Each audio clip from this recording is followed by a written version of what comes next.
Если растянуть глаза в стороны и одновременно растянуть рот, то папа на тебя посмотрит и скажет: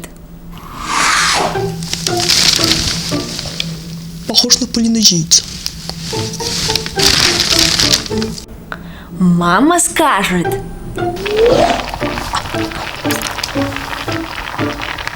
Хватит придуриваться. Или хочешь остаться такой на всю жизнь?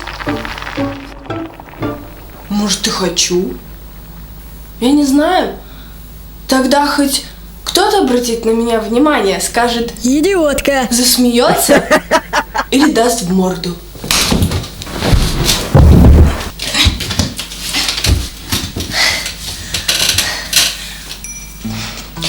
В жизни мало веселого. Вот я. Когда я смеюсь, то не от того, что мне весело, а от того, что вы думали, что я такая же, как все. Почему люди смеются? Например, папа прочитает в своей акуаке, как акула проглотила кого-нибудь, и смеется, пока не одервенеет.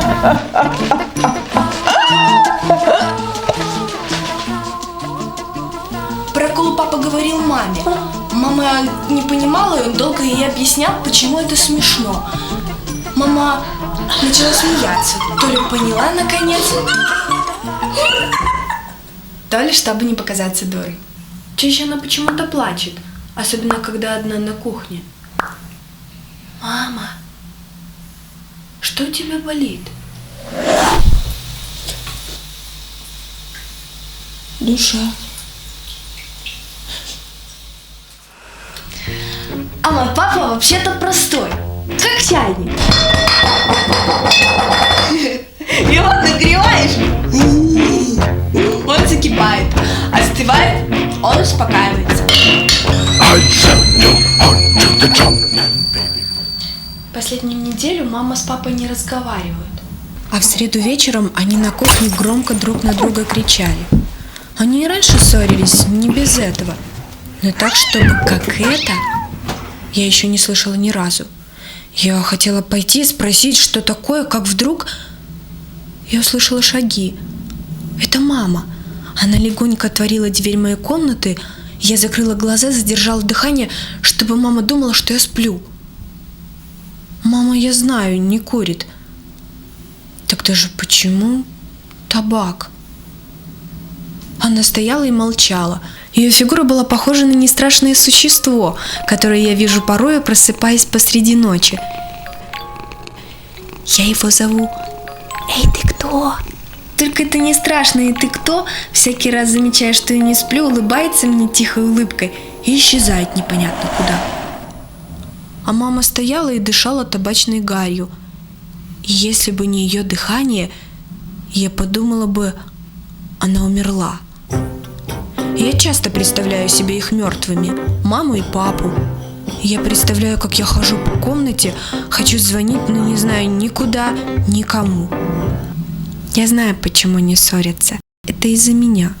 В школу меня не взяли, сказали, что Ребенок отстает в развитии. Да, я плохо считаю. Особенно, когда надо складывать числа с нулем. Потому что 0 для меня ничто. Просто дырка, через которую подглядывает за мной чей-то белый холодный глаз. И мне от этого становится холодно. Зато я знаю, как красиво и умно устроен арбуз. В школу меня не взяли, но учительница ко мне приходит. Это такая женщина. Она рисует на бумаге разные фигуры, а потом долго меня допрашивает. Как это? Квадрат? Или в том другом?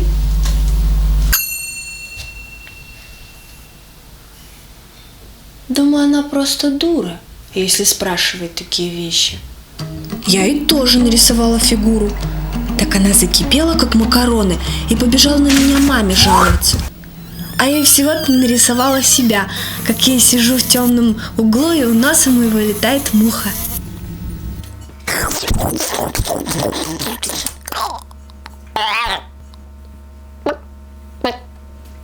Я вижу, как мама терпит. Все терпит. И папины уходы из дома, и футбол, и ссоры, которые он устраивает. О чем я могу говорить с человеком, который не читал Мураками? Единственное, чего мама не терпит, это когда папа бьет меня тапкой по голове, разозлившись на мое тупоумие.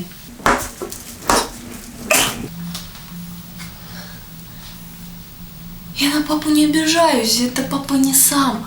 Это папе Акуака подсказывает. Он живет за книжным шкафом. Там, где старые обои отклеились.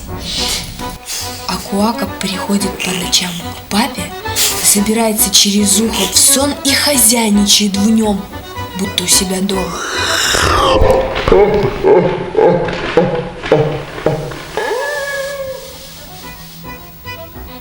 Акуака никого не боится, зато его боятся все вещи у нас в квартире. Он их портит, если вещи теряют страх, а некоторые убивает. Он убил мамину вазу, теперь в ней умирает каждый третий цветок. Мама тогда очень пугается, она считает, что если в вазе число цветов четное, то это к смерти.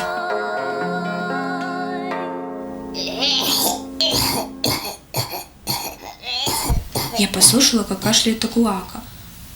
Он всегда кашляет, когда прячется у себя под обоями. Это из-за меня они ссорятся. Я в нашем доме лишняя, это мне сказала Акуака. Я подумала и решила, что он прав.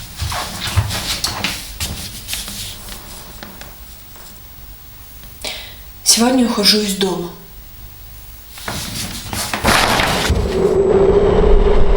И я знаю, куда уйду. Акуака мне это тоже сказал.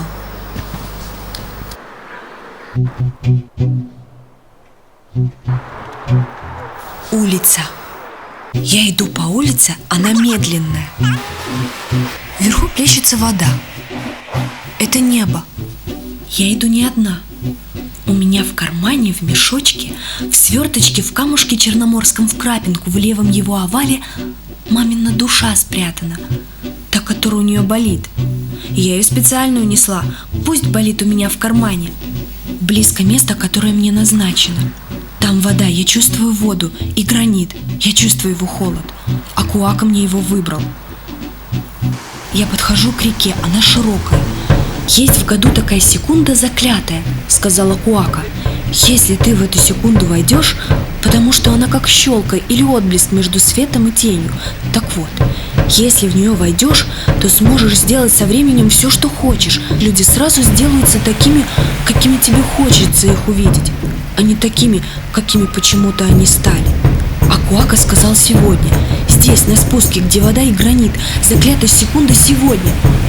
Скоро я сверну время в трубочку, и мама с папой перестанут ругаться, и мне не нужно будет превращаться в полинезийца, чтобы меня кто-нибудь заметил. Акуака толкает меня в мутную воду, и время мое кончается.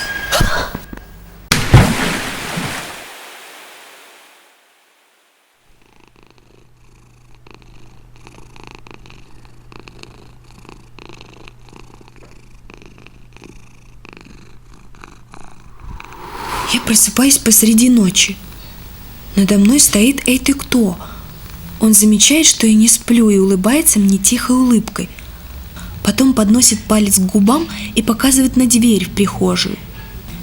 «Ничего», — говорит папа. «Будет лето, махнем на юг. Там дельфины, там песочек горячий. Нашему бесенку понравится». Я люблю тебя. Я всех вас люблю. Только вы для меня главное.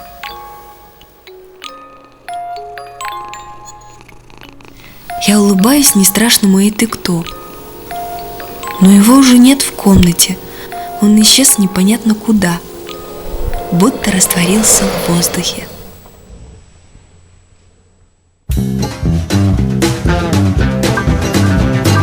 Без толку менять на мир и моду, без толку валить на черни славу. Если ты не нравишься народу, на тебя трудней найти управу. Если ты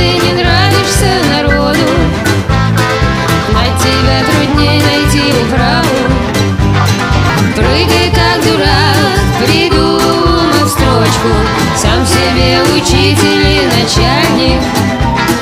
Чем смешней поэту в одиночку, тем для современника печальней. Чем смешней